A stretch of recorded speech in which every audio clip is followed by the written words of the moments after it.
কি যে একটা গুতাগুতি শুরু হলো সার্বিয়া শ্রমবাজার নিয়ে, ই পাসপোর্ট লাগবে, এমআরপি পাসপোর্টে হবে না, এমআরপি পাসপোর্ট লাগবে বা দুইটাই চলবে। মানে পক্ষ বিপক্ষে সিনিয়র লোক জুনিয়র লোক সবাই এটা নিয়ে কথাবার্তা বলে। তো আমি যেহেতু পাসপোর্ট অফিসে চাকরি করেছি, অভিজ্ঞতার আলোকে আপনাদেরকে কিছু কথা বলবো। এই যে আপনারা অনেকে ক্লায়েন্ট বিভ্রান্ত হচ্ছেন, আবার অনেক এজেন্ট এজেন্সিও বিভ্রান্ত হচ্ছেন। তো আসলে সার্বিয়া ই পাসপোর্ট ছাড়া আবেদন করা যাবে না। কিছু কিছু এজেন্ট এজেন্সি যারা অভিজ্ঞ, দীর্ঘদিন ধরে কাজ করে, তাদের কাছ থেকে যখন এই ধরনের কথাগুলো আসে তখন প্রকৃতপক্ষে মানুষ দ্বিধাদ্বন্দ্বে পড়ে যায় যে আসলে কথাটা কি সত্য নাকি মিথ্যা। তো আসলে যারা কাজ করে ইন্টারনালি কিছু নিউজ তাদের কাছে থাকে বিদায় তারা সম্ভাব্য নিউজগুলোকে চালিয়ে দেয়। তো সেই ক্ষেত্রে দেখা গেছে যে ওইটা আসলে পরবর্তীতে এটা ঘটতেও পারে, নাও ঘটতে পারে, কিন্তু এটাকে নিয়ে মানুষের মধ্যে একটা প্যানিক কাজ করে। তো আমি যেহেতু পাসপোর্ট অফিসে চাকরি করেছি, সেই হিসেবে আমি আজকে আপনাদের অভিজ্ঞতাগুলো বলবো, তাহলে অভিজ্ঞতাটা শেয়ার করবো এবং আমি পয়েন্টগুলো বললে আপনারা একদম আপনাদের কাছে পানির মতো পরিষ্কার হয়ে যাবে। তার আগে প্রবাস এবং প্রবাসী রিলেটেড নিত্য নতুন তথ্য এবং আপডেট পেতে আমার আইডি ফলো দিয়ে যুক্ত থাকার বিশেষ অনুরোধ রইল। এখন মূল কথা হচ্ছে, আপনারা যারা এখন বর্তমানে বাংলাদেশে কি চলে, ই পাসপোর্ট চলে। তারপরে ই পাসপোর্টের পরে হচ্ছে, এর আগে ছিল MRP passport, machine readable passport. এর আগে ছিল আপনার হাতের লেখা পাসপোর্ট। এখন যখন হাতের লেখা পাসপোর্ট ছিল, এখন কিন্তু হাতের লেখা পাসপোর্ট আর চলে না। কেন হাতের লেখা পাসপোর্ট চলে না, কী কারণে চলে না, সেই জিনিসটা আমি আপনাদেরকে বুঝিয়ে দিলে আপনারা এখন এই যে এমআরপি পাসপোর্ট এবং ই পাসপোর্টের বিষয়টা আপনাদের সামনে পরিষ্কার হয়ে যাবে। সারা পৃথিবীতে পাসপোর্টের কিন্তু একটা সার্ভার আছে। অর্থাৎ আপনি বাংলাদেশের নাগরিক, আপনি ইন্ডিয়ান নাগরিক, আপনি আমেরিকান নাগরিক, যে দেশের নাগরিকই হন, আপনার একটা পাসপোর্ট থাকলে সেই পাসপোর্টের সেই তথ্যগুলা একটা পোর্টাল আছে, নির্দিষ্ট একটা পোর্টাল আছে। সেই পোর্টাল অনুযায়ী আপনি পৃথিবীর যে দেশেই ভ্রমণ করতে যাবেন, সেই দেশের ইমিগ্রেশনে যখন আপনার পাসপোর্ট নাম্বারটা দিয়ে দেয়, তখন কিন্তু আপনার পাসপোর্টের তথ্য অনুযায়ী আপনি যে ব্যক্তি, আপনার পুরো ডিটেলস চলে আসে। আর এই পোর্টালটা হচ্ছে আইকাওটা হচ্ছে ইন্টারন্যাশনাল সিভিল এভিয়েশন অর্গানাইজেশন।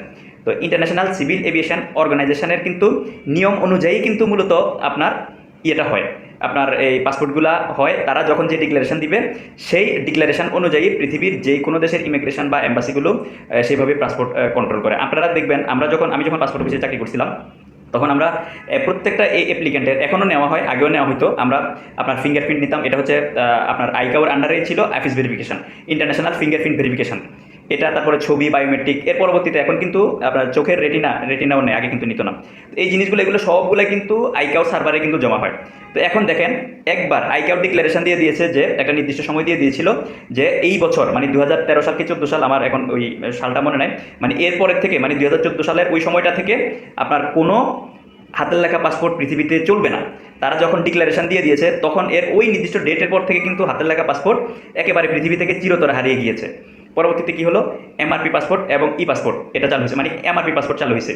তো এমআরপি পাসপোর্টটা চালু হওয়ার পরে পরবর্তীতে কিছু কিছু দেশের ইমিগ্রেশনে ই পাসপোর্টের জন্য ই গেট চালু করছে।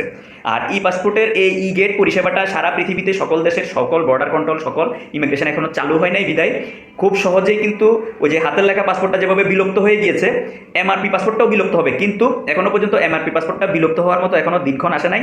অথবা ইন্টারন্যাশনাল সিভিল এভিয়েশন অর্গানাইজেশন, যেটা আইকাও, যেটা ওরাও কিন্তু এখনও ডিক্লারেশন দেয় না। যেরকম আগে যেরকম হাতের লেখা পাসপোর্টের ক্ষেত্রে ডিক্লারেশন দিয়ে দিয়েছে বিদায় হাতের লেখা পাসপোর্ট বিলুপ্ত হয়ে গিয়েছে, এখনও এমআরপি পাসপোর্টের ক্ষেত্রে তারা ডিক্লারেশন যখন দিবে তখন থেকে বিলুপ্ত হবে।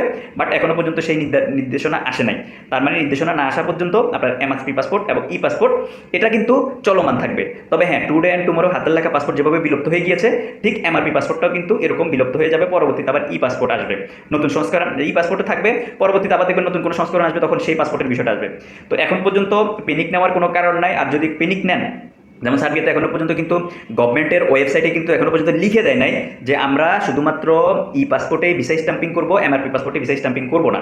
তাহলে আমরা কেন আতঙ্কিত হয়ে যাব, বিভ্রান্ত হব? হ্যাঁ, সিনিয়র পার্সন বা যারা ইন্টারনাল কোনো নিউজ পাইছে বিদায় ওনারা ইন্টারনাল নিউজটাকে প্রচার করছে। এটা নিয়ে আপনারা পেনিক নেওয়ার কিছু নাই। কারণ যতক্ষণ পর্যন্ত আপনার সার্বিয়ার ওয়েবসাইটে যতক্ষণ পর্যন্ত লিখে না দিবে নোটিশ বোর্ডে যে আমরা এখন থেকে আর এমআরপি পাসপোর্ট ভিসা স্ট্যাম্পিংয়ের জন্য আমরা নিব না, আমরা ই পাসপোর্ট ব্যতীত এমআরপি পাসপোর্ট আমরা স্ট্যাম্পিংয়ের জন্য নিব না, তখন থেকে সেটা সত্যতা যে জেনে নেবেন।